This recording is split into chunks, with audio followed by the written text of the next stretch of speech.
एक बार देवी पार्वती ने देवों के देव महादेव से पूछा, ऐसा क्यों है कि आप अजर हैं, अमर हैं, लेकिन मुझे हर जन्म के बाद नए स्वरूप में आकर फिर से वर्षों तप के बाद आपको प्राप्त करना होता है। जब मुझे आपको पाना है तो मेरी तपस्या और इतनी कठिन परीक्षा क्यों? आपके कंठ में परी नरमुंडा माला और अमर होने के क्या रहस्य है? महादेव ने तो पहले देवी पार्वती के उन सवालों का जवाब देना उचित नहीं समझा, लेकिन पत्नी हट के कारण कुछ गूढ़ रहस्य उन्हें बताने पड़े।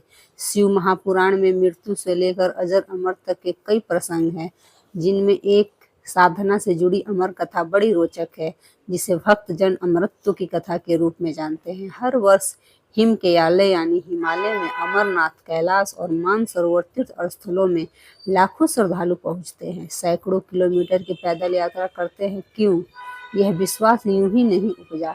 शिव के प्रिय अधिक मास अथवा आषाढ़ पूर्णिमा से श्रावण मास तक की पूर्णिमा के बीच अमरनाथ की यात्रा भक्तों को खुद से जुड़े रहस्यों के कारण और प्रासंगिक लगती है। पौराणिक मान्यताओं के अनुसार अमरनाथ की गुफा ही वह स्थान है जहां भगवान शिव ने पार्वती को अमर होने के गुप्त रहस्य बतलाए थे। उस दौरान उन दो ज्योतियों के अलावा तीसरा वहां कोई नहीं था, ना महादेव का नंदी, ना उनका नाग, ना सिर पे गंगा, ना ही गणपति कार्तिकेय। गुप्त स्थान की तलाश में महादेव ने अपने वाहन नंदी को सबसे पहले छोड़ा। नंदी जिस जगह पर छूटा उसे ही पहलगाम कहा जाने लगा। अमरनाथ यात्रा यहीं से शुरू होती है। यहाँ से थोड़ा आगे चलने पर शिवजी ने अपनी जटाओं से चंद्रमा को अलग कर दिया। जिस जगह ऐसा किया वह चंद्रवाड़ी कहलाती है। इसके बाद गंगा जी को पंचतरणी में और कंठाभूषण सर्पों को शेषनाग पर छोड़ दिया। इस प्रकार इस पड़ाव का नाम शेषनाग पड़ा। अमरनाथ यात्रा में पहलगाम के बाद अगला पड़ाव है गणेश टॉप। मान्यता है कि इसी स्थान पर महादेव ने पुत्र गणेश को छोड़ा। इस जगह को महागुणा का पर्वत भी कहते हैं। इसके बाद महादेव ने जहाँ पिस्सू नामक कीड़े को त्यागा वह जगह पिस्सू घाटी है।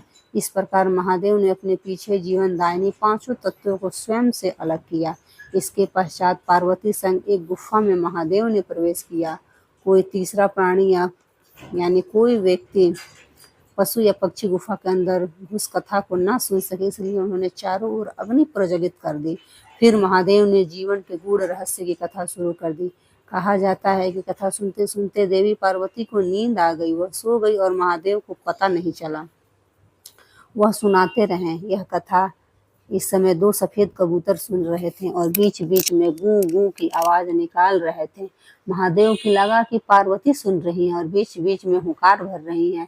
चूंकि वैसे भी भोले अपने में मग्न थे तो सुनाने के अलावा ध्यान कबूतरों पर नहीं गया। दोनों कबूतर सुनते रहे। जब कथा समाप्त होने पर महादेव का ध्यान पार्वती पर गया तो उन्हें पता चला कि वो तो सो रही हैं, तो कथा सुन कौन रहा है। उनकी दृष्टि तब दो कबूतरों पर पड़ी तो महादेव को क्रोध आ गया। वही कबूतर का जोड़ा उनकी शरण में आ गया और बोला, भगवान, हमने आपसे अमर कथा सुनी है। यदि आप हमें मार देंगे तो यह कथा झूठी हो जाएगी।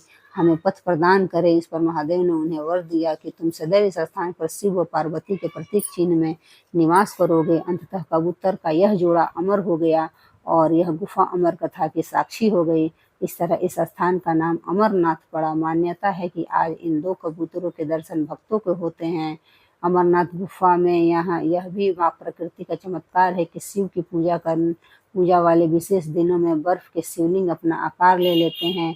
यहाँ मौजूद शिवलिंग किसी आश्चर्य से कम नहीं है।